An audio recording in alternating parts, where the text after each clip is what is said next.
नमस्कार दोस्तों, आप सभी का एक बार फिर से स्वागत है आपके अपने चैनल वेद ज्ञान केंद्र पर। आज हम जानेंगे कि गीता के अध्याय 15 में भगवान श्री कृष्ण ने अर्जुन को क्या ज्ञान दिया।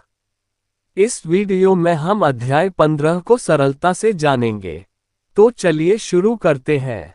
गीता के अध्याय 15 का नाम पुरुषोत्तम योग है और इसमें भगवान श्री कृष्ण ने संसार की वास्तविकता, आत्मा का स्वरूप और परम पुरुषोत्तम भगवान की महिमा को समझाया है। यह अध्याय छोटा होते हुए भी बहुत गहरा और महत्वपूर्ण है। श्री कृष्ण कहते हैं कि इस संसार को एक उल्टे अश्वत्थ वृक्ष के समान समझो जिसकी जड़ ऊपर है, यानी यह ईश्वर से निकला है और इसकी शाखाएं नीचे फैली हैं। पत्ते वेद हैं और शाखाओं पर कर्मों के फल लटकते रहते हैं। जीव इस वृक्ष में आसक्ति के कारण फंसता है। जैसे वृक्ष की जड़ें बार बार फैलती हैं, वैसे ही इच्छाएं और आसक्तियां जीव को जन्म मरण में बांधती रहती हैं। जब कोई ज्ञानी वैराग्य रूपी शस्त्र से इस वृक्ष को काट देता है, तभी वह मुक्ति प्राप्त कर पाता है। भगवान बताते हैं कि जो इस संसार के बंधन से मुक्त होना चाहता है, उसे उस परम धाम की शरण लेनी चाहिए, जहां पहुंचने के बाद पुनः जन्म नहीं लेना पड़ता। वही परम धाम वास्तव में परमात्मा का धाम है, जहां भगवान स्वयं विद्यमान है। इसके बाद श्री कृष्ण कहते हैं कि जीवात्मा मेरा अंश है, परंतु वह प्रकृति और शरीर में बंध कर अपनी शक्ति भूल जाता है। आत्मा शरीर में रहकर मन और इंद्रियों का संचालन करती है। जब शरीर छोड़ता है तो इंद्रियों के साथ नया शरीर प्राप्त करता है। जैसे वायु गंध को फूल से फूल तक ले जाती है, वैसे ही आत्मा देह से देह में गमन करती है। अज्ञानी इसे नहीं देख पाते, पर ज्ञानी दिव्य दृष्टि से इसे अनुभव करते हैं। आत्मा न तो जन्म लेती है न मरती है, वह अविनाशी है, परंतु शरीर बदलता रहता है, इसलिए शोक और मोह करना अज्ञान है।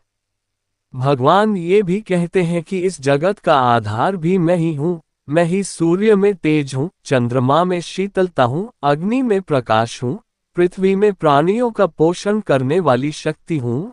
मैं ही सभी जीवों के हृदय में स्थित हूँ और स्मरण, ज्ञान और विस्मरण का कारण भी मैं हूँ। सारे वेदों का सार भी मैं ही हूँ। वेदों में ओंकार मैं हूँ और यज्ञों का फल भी मैं ही हूँ। यहाँ तक कि जो लोग देवी देवताओं की पूजा करते हैं या यज्ञों में विभिन्न देवताओं को आहुति देते हैं, वास्तव में वह सब मुझ तक ही पहुँचता है, क्योंकि सबका स्वामी मैं ही हूँ। श्री कृष्ण आगे बताते हैं कि दो प्रकार के पुरुष हैं।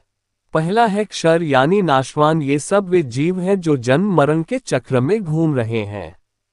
दूसरा है अक्षर यानी मुक्त जीव, जो परमात्मा की प्राप्ति करके जन्म मरण से परे हो जाते हैं। इन दोनों से भी श्रेष्ठ मैं हूं, क्योंकि मैं ही सबको धारण करने वाला परम पुरुष हूं।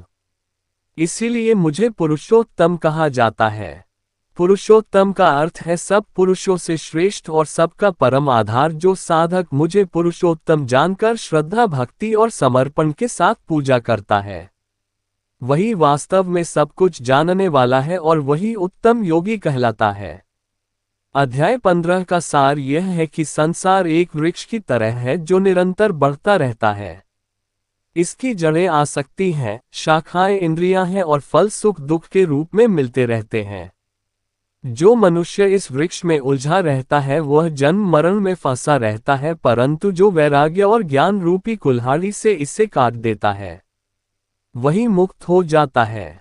आत्मा ईश्वर का अंश है, परंतु जब तक वह शरीर में बंधा है तब तक मोह और अज्ञान से पीड़ित रहता है। ईश्वर ही सबका आधार है, वही जीवन शक्ति है, वही प्रकाश है, वही वेदों का सार है, वही यज्ञों का फल है और वही सबका नियमता है। दो प्रकार के जीव बताए गए हैं, एक नाशवान और दूसरा अविनाशी, पर इन सबसे ऊपर भगवान स्वयं है, जो सबके परम पुरुषोत्तम है।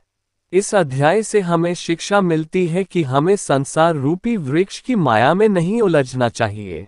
कामना और आसक्ति हमें जन्म मरण में बांधती है, इसलिए हमें वैराग्य और भक्ति का मार्ग अपनाना चाहिए। आत्मा को अविनाशी मानकर मोह, शोक और भय से ऊपर उठना चाहिए। परम धाम वही प्राप्त कर सकता है जो पुरुषोत्तम भगवान को अपना सब कुछ मानकर भक्ति करता है।